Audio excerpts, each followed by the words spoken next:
bleeding the clutch on my 2020 Toyota Corolla. There's a couple things that I found easy on this, so I thought I'd show you guys.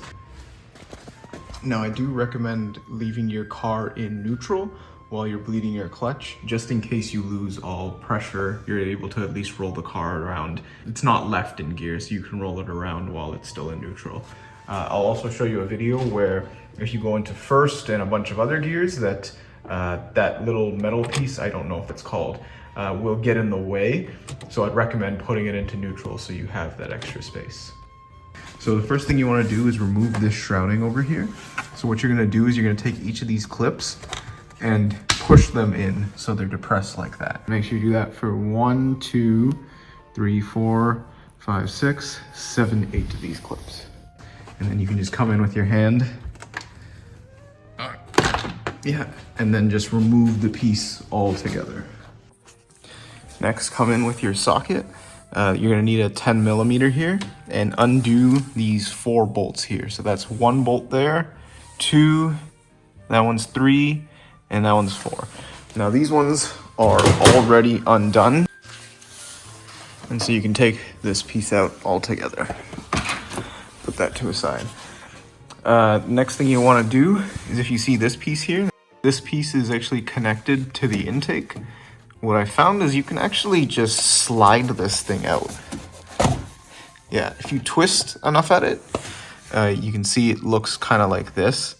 It seems if you maybe depress these things here, you're able to really like twist these out very easily.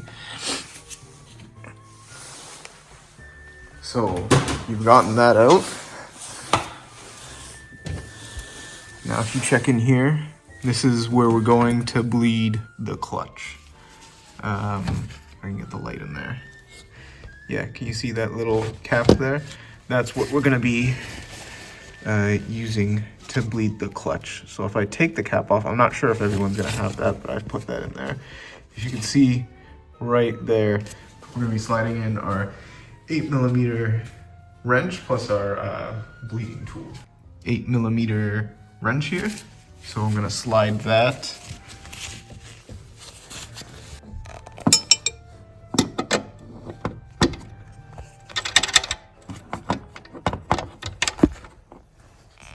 All right.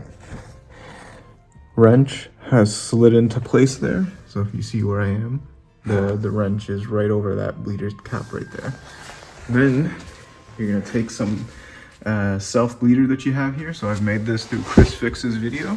And we're just gonna take this end and slide it onto that nipple. And this is where you're gonna need a lot of finagling because you do not have a lot of space.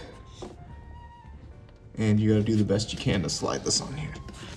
All right, I've gotten it on there. So the bottle is just chilling there. I've got my wrench, I got everything. So now you just gotta go into the car and depress the pedal. Now, before you do that, next thing you need to do is actually remove all this. So each of these are stuck into a clip here. So what you have to do is you have to pull in one direction and then pull the other direction, and each of these is gonna come out. So you're gonna have 1 here, 2 here, and 3 right there from each one of these white pieces. So that's 1, 2, 3. And then you're gonna have this little access panel to get to your reservoir. So you're just gonna have to pull that off. It's not gonna be that easy. Just untighten the cap just to make sure that you can actually get to it. That's where your DOT3 brake fluid is gonna go into. All right, so if we make our way into the car, what I'm using here, if you have a person, you can have them depress the clutch pedal, but if you don't have a person, you can use a breaker bar. So what I'm doing is I'm putting the breaker bar onto the pedal and then mashing it in between. I can't do this with one hand, but mashing it in between the seat just so it depresses. So you can see now the breaker bar has depressed the clutch pedal. So now that it's depressed, we're gonna go back to the front of the car. Put my light in here. You're gonna hear some of the fluid come out. You're also gonna see it come out as I twist this wrench to the right. Yeah. I think you can see some of the fluid came out there. So now I'm gonna tighten it. You can see the fluid going into there. And if it's all stopped coming out, that's when you know you're tightened. So now you go back into the car. You're gonna take that breaker bar out, and then you're gonna depress it once again.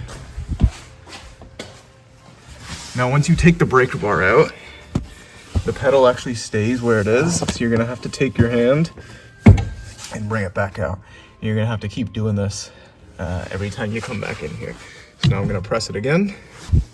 All right, clutch pedal is depressed. So I'm gonna go back. I'm hopefully gonna have the camera focus this time. I'm gonna loosen the bleeder valve. Then I'm gonna tighten it back up. And I'm gonna continue this process over and over to bleed out the fluid. If you're trying to get rid of all the fluid in there, you're gonna have to do this a lot, so it's better to have another person. If you're just bleeding out the fluid, it's not gonna take long. And make sure you top up your reservoir as much as you can. Make sure it doesn't ever get empty, and continue doing this process as much as you need. Okay, so I just finished depressing the pedal, and then I've pulled the pedal back out. Make sure you do that. That's a pretty important step. And then once you're done bleeding here, all you have to do is get everything out of there. So I'd recommend getting some paper towels, because some of that fluid might be coming out at the end. It's gonna be difficult with one hand, but I'm gonna grab the end. I got my paper towel there so it didn't spill on anything. And thankfully my bottle comes out with one hand, so I can just bring that over here. And you can see like the kind of dirty fluid that's in there. So if you want to do this multiple times, by all means, feel free to do so. Okay.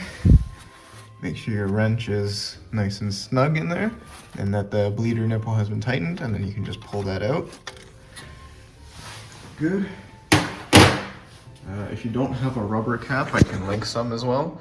But you can get these little bleeder nipple caps and put it on to the end of there. Make sure you, of course, wipe this off before you put your little rubber cap onto it. And there you go. The little rubber cap has been put on to the nipple. And so you're good to go. You've now successfully bled your clutch. So now we have to do everything in reverse order. I guess the first thing I should do is top up the reservoir. And it doesn't matter which .3 fluid you're using, as long as you're using a .3. If you want to use .4, .5.1, I'm not going to tell you how to live. That's completely your prerogative. I'm going to fill it up to the max line here. The max is just on the side there. Make sure you just fill to that. Don't forget to put your cap back on. All right, now it's time to put everything else back. So the first thing we're gonna do is get this hose piece. And if you remember, it was kind of put in like that. So you're just gonna have to wiggle it in place and hope for the best. It's pretty snug in there. Make sure you just aim it upwards towards your face. And I'll show you in a second as I remove this other stuff here. If you see this piece here, this is actually a hose in here. So this has to go over top of this and fit snugly into place, which mine has just managed to do by itself. And then all these other holes, you'll have to match them up like that. This one will have to get matched up here. This one will have to get matched up here like that. And that one will get matched up here. So I recommend putting each of the bolts in by hand and then finger tightening them first. All right, if you can see, all 4 bolts are all hand tightened. So I'm gonna come in with my socket, put it in tightening mode, and just go through and start tightening all of them one by one. All right, wrist height is fine for those bolts, but this has been snugly secured into here. So you're gonna get your last piece, which is the plastic shrouding, and just kind of slide it into place. Now, before you put everything down, these clips, since you've pressed them down before, since you had pressed them down like that, you do need to push them back up so they're all the way like this. So when you put it into this hole, you just click down once like that. Now, if you click even further, you've now loosened this up, and this is gonna fall out while you're driving around. Ask me how I know that, by the way.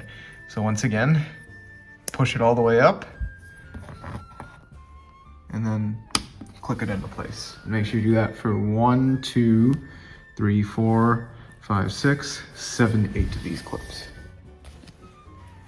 And your last steps, of course, is to come in and close up everything here. So make sure your cap is nice and tight.